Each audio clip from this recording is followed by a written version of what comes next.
Tonight, foul play. Police say a missing man was likely the victim of a homicide. Flood warning. Dawson Creek residents urged to be prepared. And relief. Firefighters catch a break in the weather.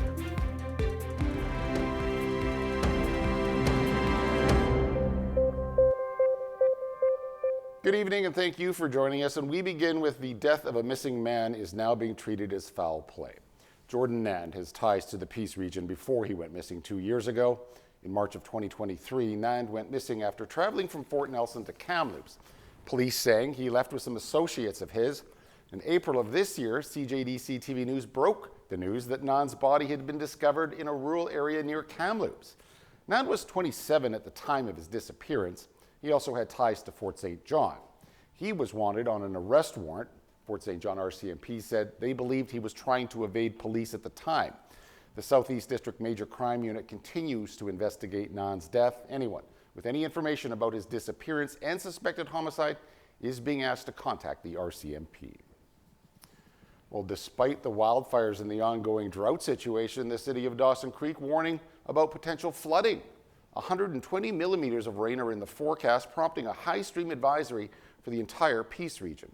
The city says the rain could lead to floods, especially in low-lying areas. Major flooding like what happened in 2016 is not expected. The crews are preparing, as the city says the long stretch of dry weather has made the ground hard and plants dry, and that means the land can't soak up water as well. As a result, there's a higher chance of flooding when the rain arrives. Residents are also being urged to be prepared. Free sandbags are available at the city's yard waste collection site. All this rain in the forecast is welcome news for firefighters battling the Kiskatinaw River wildfire. Rains, lighter winds, and lower temperatures all helping to reduce fire activity. The BC Wildfire Service saying they will be using the next few days to change tactics in the fight against the fire. Crews will be working the west and northwest flank of the fire. They're also installing water delivery systems. Passing storms limit aircraft's ability to fly, but helicopters are still bucketing the fire when able to. The Wildfire Service says the reprieve in the weather may be short-lived, however. A drying pattern will begin Sunday into next week. As far as the blaze goes, it's grown to 26,627 hectares in size. Well, the province announcing work near the Taylor Bridge. Geotechnical investigations taking place on both banks of the Peace River. The goal is to inform engineers about the load capacity for piles if and when a new bridge is built. 6 years ago, the province announced a task force to find long-term solutions for the span. Built back in 1960, the bridge sees about 7,500 vehicles cross per day. Constant repairs to the old bridge cost province millions every year. A $3.6 million contract has been awarded for the project that's expected to be completed by August. The Doig River First Nation has acquired a majority ownership stake in an environmental consulting firm in Fort St. John. The First Nation did not disclose the sale price in the deal for Blackbird Environmental Limited. The nation did, however, say the strategic investment forms a partnership that's rooted in shared values of environmental stewardship, Indigenous leadership, and economic development. Blackbird Environmental provides environmental consulting and reclamation services across Western Canada. The nation went on to say this new partnership represents a powerful step towards reclaiming stewardship of their land. Well, it's National Blood Donor Week across Canada, and people from here in northern BC are being asked to help restore blood donation services to the region. That's because it's been 10 years since northern BC had a blood donation site. People must travel to either southern BC or Alberta to make life-saving blood and plasma donations. Well, now residents are invited to sign a petition in support of a new blood plasma donor center in Prince George. Our Blood Counts is a community-led initiative that launched the petition. So far, more than 1,600 people from northern BC have signed it. For more information, you can head to our website, CJDC-TV.com. There's no shortage of headlines about artificial intelligence being used in all sorts of areas, some of them concerning, and others helpful. Tonight, we begin a deep dive into the uses of AI in healthcare in our province, starting with frontline providers and diagnostics. Penny Daflos reports. The next time you go to a doctor's office, they may be using a new high-tech assistant. We have started to use AI as a scribe tool, meaning it will record and document my conversation with a patient into a clinical documentation. In BC, it's not a requirement that they tell you software is summarizing your visit, but you can ask. It'll likely be obvious for positive reasons. We're often busy typing while also speaking to our patients. And it is so nice to be able to look at a patient, look at their body language, be focused on how I communicate versus also trying to type and document the visit. Those who already use it report hours a week saved while making an intense job more sustainable. Less screen time, less mental fatigue, less administrative tasks. These diseases can be asymptomatic for a long time. UBC researchers are at the forefront of artificial intelligence, including machine learning, to analyze medical imaging. It's trained on so many thousands of images. It's able to see things that humans can't. As a second set of eyes, with trained humans making the final call. The radiologist or the clinician is still in the driver's seat. Almost every single family physician is going to be using AI Scribe within the next 5 years.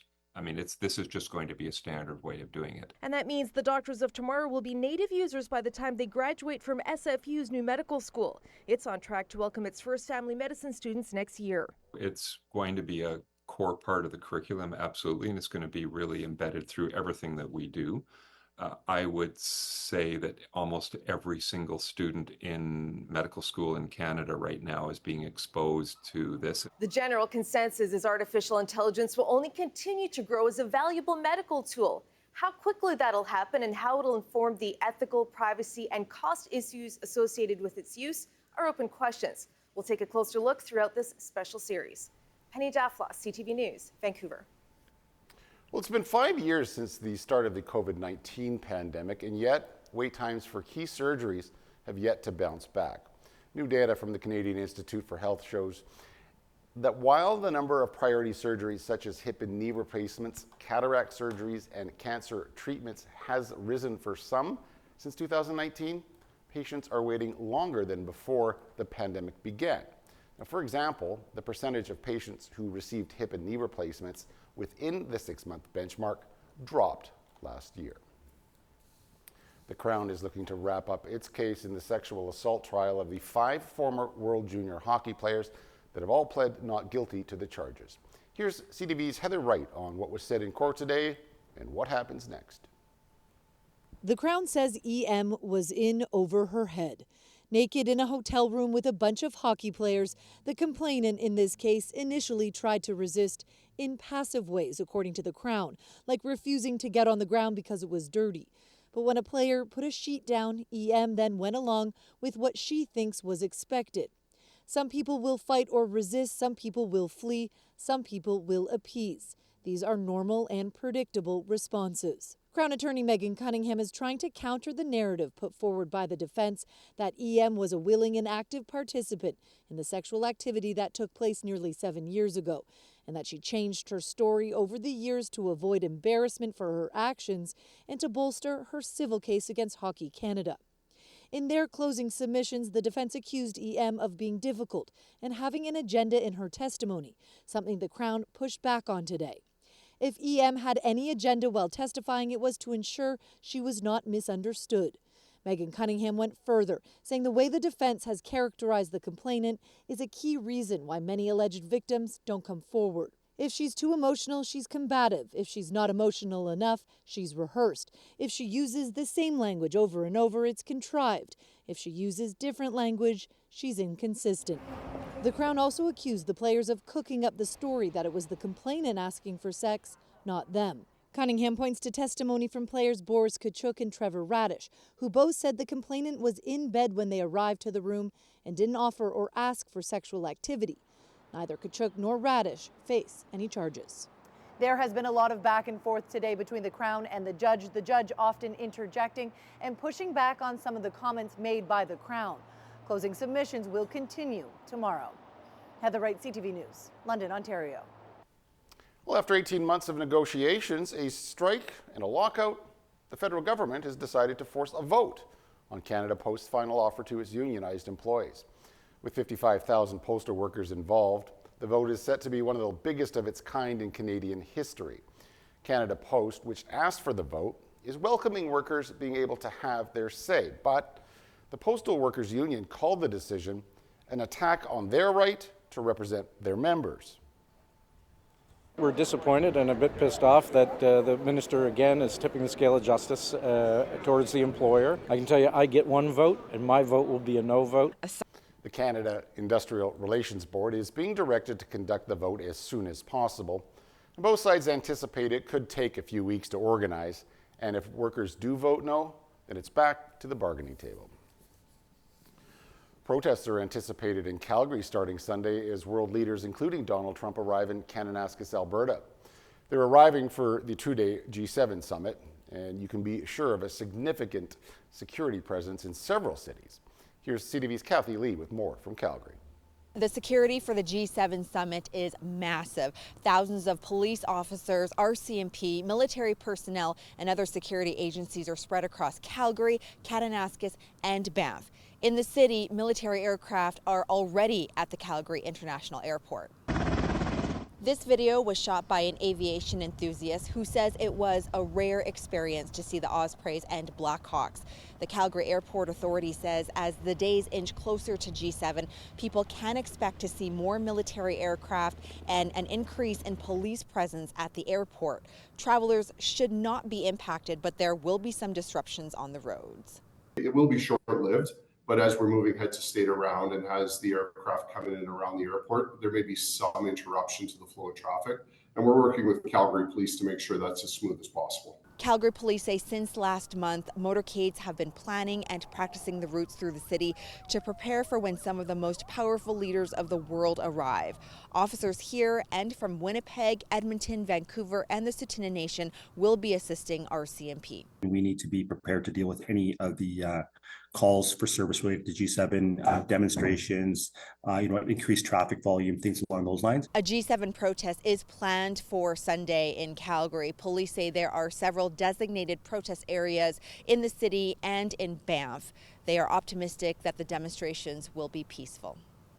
More than 200 people are dead after a plane crashed in India's western city of Ahmedabad. The Air India flight bound for London had just taken off when tragedy struck. Incredibly, one man on the plane survived.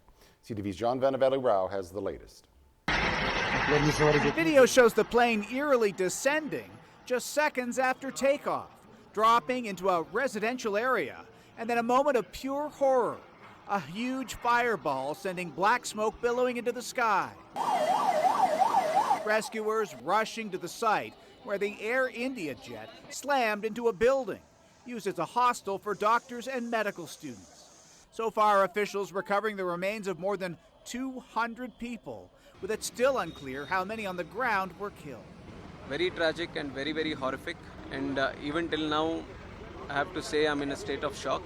The jet was an 11-year-old Boeing 787 Dreamliner, seen here as it raced down the runway, headed on a flight from Ahmedabad, India, to London, England. Moments after being airborne, this aviation official says the pilots issued an emergency call. Would appear in the video, from my perspective anyway, that neither engine was developing power. So the aircraft was kind of gliding. Loaded with fuel ahead of a long flight, the plane exploded on impact. On board 242 passengers and crew, including Indian, British, and Portuguese citizens, and Nirali Patel, a Canadian mother from Toronto who worked as a dentist. Her husband and other family members now headed for India. I haven't spoke to her husband, but I heard that he's also in very shock and they are on their way right now as we speak. Incredibly, a single passenger managed to survive. Reportedly, this man, a British national who told a news outlet he heard a loud noise before the crash. Investigators will now want to retrieve the so-called black boxes, usually kept in the tail and seen still intact. Prime Minister Carney says Canadian transport officials have been in close contact with their counterparts as British and American investigators head to India to help determine the cause of the crash. John Vanaveli-Rao, CTV News, Toronto. All right, please do stay tuned. I'll be right back with weather.